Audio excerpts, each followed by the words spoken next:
Sydney, 1974, Double Bay. Then we moved from Double Bay to Rose Bay because, as you can see from that film, we were totally oblivious to the feelings of the neighbours. Now, Double Bay was, you know what it's like, it's one of the richest suburbs in Australia. Maybe not anymore, was then. And Wolseley Crescent, that's a pretty good address, apparently. And it was a pretty good house. It was $1 million house in those days. So imagine what the neighbours were thinking. You know, we didn't tell the owner or the estate agent that we were Hare Krishnas. We're going to turn it into a temple. So anyway, so we moved on and went to Rose Bay, and that didn't last long either. That's also a pretty good address. Then from Rose Bay, it was, I'm pretty sure it was Drummoyne. And then, you know, from Drummoyne, it was like Alexandria, just the incense factory from Jaidama Prabhu, bought the ditties there for a while. And that was 75. And then, you know, went on from that. So then it went to King's Cross, I think, from King's Cross to North Sydney. So,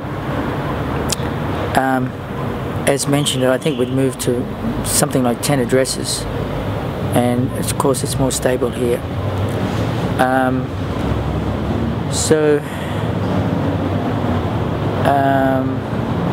And we got into selling Srila Prabhupada's sets of books, so that was pretty good.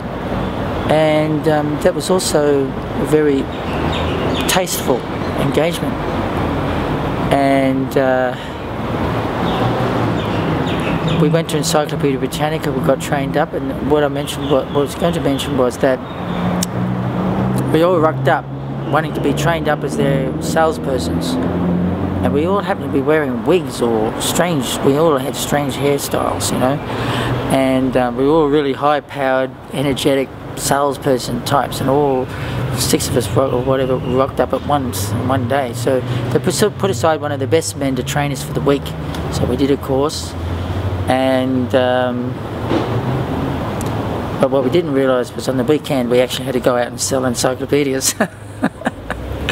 So we did it. We tried. I got some people interested, you know, and but on the Monday morning I was the one who had to inform them that actually it wasn't for us. Thanks, but thanks very much. Everyone else bowed out. Actually, most of the devotees didn't go out on the weekend anyway and try. So anyway, of course, they were gentlemen and professionals, and you know, didn't matter to them. Ultimately, they do everything on statistics. They would say to us, look, if somebody says no, I don't want to buy the books, don't be upset, because out of say 10 people, 1 will buy a set of books. So out of 10 tries, at least you'll make $200 commission. That's the motivation. So no, say out of well, they put it this way. Say the commission was $250, and out of every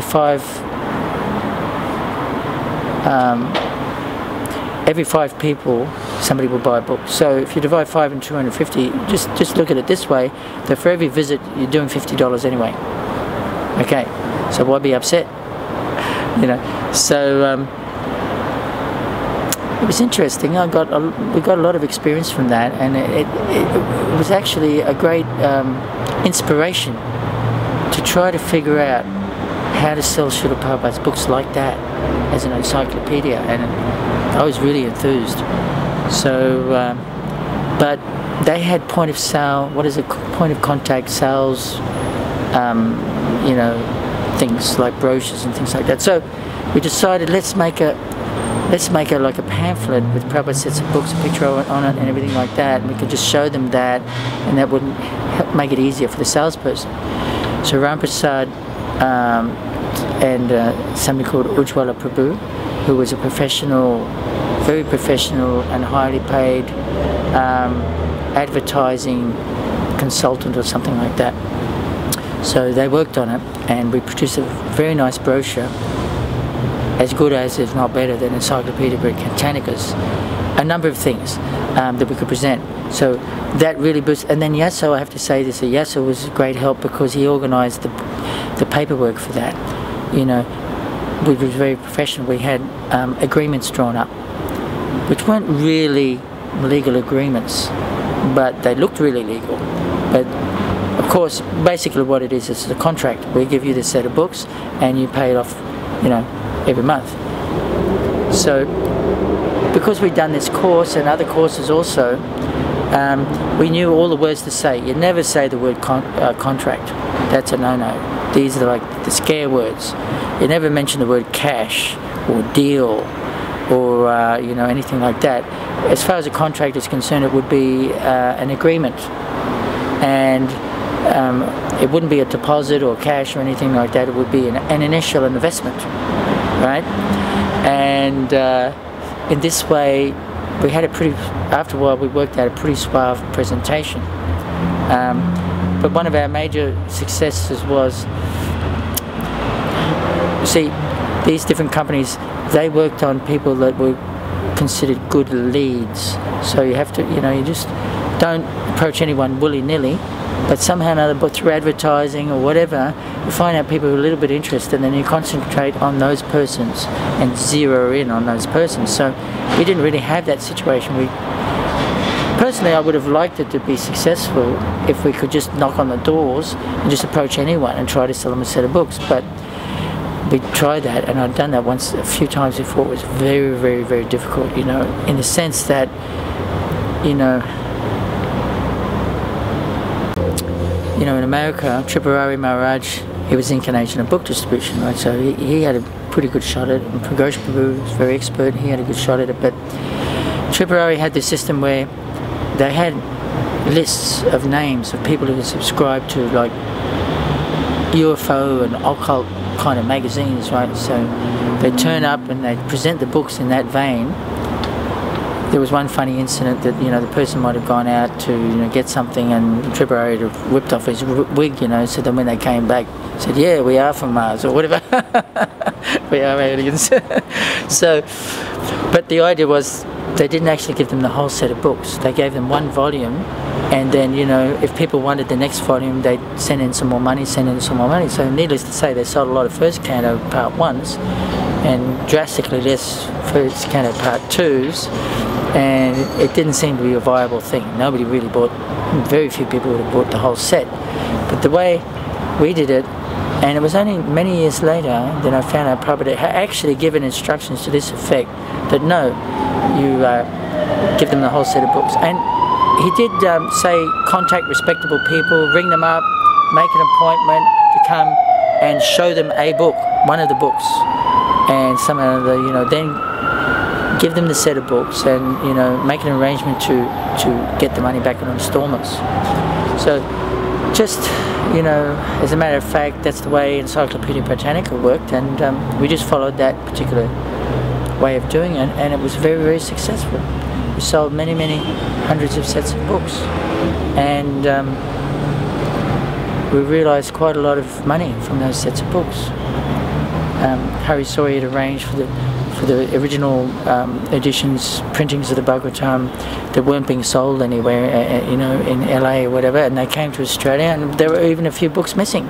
So even, you know, out of print, Second Canto Part 3. So most people are thinking, what's the use of trying to sell sets of books if you don't even have the whole set? But that didn't, you know, dissuade me. You know, I remember it was in Melbourne, and Pratapana was there, and we're sitting in the Brahmachari ashram, and we were discussing what would be the future of book distribution, because at that time the BBT was starting to print paperback editions of, you know, Planting the Seed, you know, the biography of Srila Prabhupada, like that. So his idea was, no, the future of book distribution is free book distribution. Someone to make money, but just give them out free. And I was dead against it. I said, no. The future book distribution is actually selling the sets of books, and that way we'll increase, because Prabhupada said unlimited field, right? So just as we were talking, we were like there for 2 or 3 hours talking in the Brahmachari ashram about this, and he'd just come from overseas, he'd been travelling around with Drista Jumna Swami or something, right? So then there was a phone call somewhere downstairs. Somebody's interested in the books. So I went to the phone and I said, yeah, we've got a set of books. I didn't know anything about sales techniques or anything, you know, but somehow that person was ringing from downtown Melbourne. He took a tram to the temple. I sat him in, you know, one of the rooms in Parampara House, whatever you call it, there in 75, 76, no, that would have been probably 70, that would have had to have been, I can't remember what year, would have had to have been after Srila Prabhupada left us. That would have been 1981, okay? So, we're having this kind of like nice discussion about the future of book distribution. He was committed his way, I was committed my way. There's this phone call, I went down there and the guy comes around and he gives me $600 cash or $700 cash for a set of books, which wasn't even complete. I just said, look, when we print them, we'll let you know, we'll bring them. I don't know if he ever got it, but I think he would have. Because after that, then we went on travelling Sankirtan for a while, came back. Meanwhile, during the time we were away, he'd come and he'd donated his motorbike and he'd, you know, given some more money, a couple $100 or something, you know, even more. And he was a bit of a unique person, and the temple, you know, had given him a name. Anyway, it sort of convinced me that that was the way to go, because it wasn't just a set of books, but he was progressing, developing and giving more and everything like that. So then we started the program in Sydney and it went on like that. So